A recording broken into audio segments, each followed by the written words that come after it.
Bonjour à tous. Comme moi, vous avez sûrement vu à la télévision ces grands défilés militaires que nous pouvons avoir le 14 juillet pour nous en France, mais dans d'autres pays à d'autres dates, mais qui sont tous à peu près calqués sur le même modèle. Il y a une grande avenue, il y a là des personnes qui sont massées à droite et à gauche.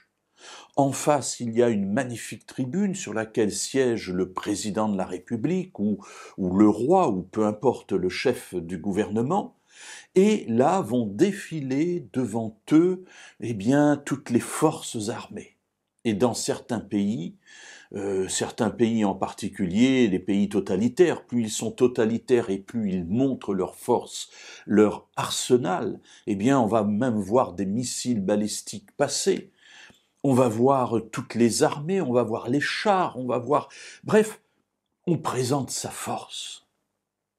Et on se dit, voilà, moi c'est dans mes chevaux, moi c'est dans mes chars. Regardez, et évidemment le message est adressé à toutes les nations alentours, regardez, si vous venez vous frotter à moi, vous allez vous piquer et cela fera mal. Alors c'est l'histoire de notre monde.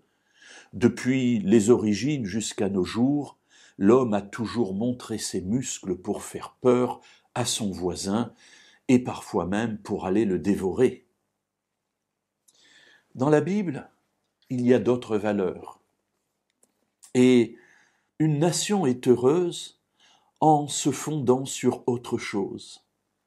Dans le livre des psaumes, au psaume 33 et au verset 12, il est dit « Heureuse la nation dont l'Éternel est le Dieu. Heureux le peuple qu'il a choisi pour son héritage. » Alors mes amis, ici bien sûr, premièrement, ce passage parle du peuple d'Israël.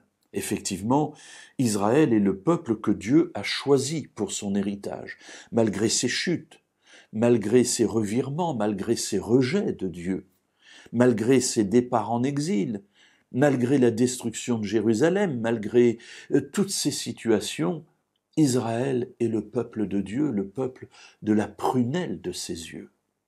Et il reste jusqu'à ce jour un témoin de l'amour de Dieu et de sa fidélité.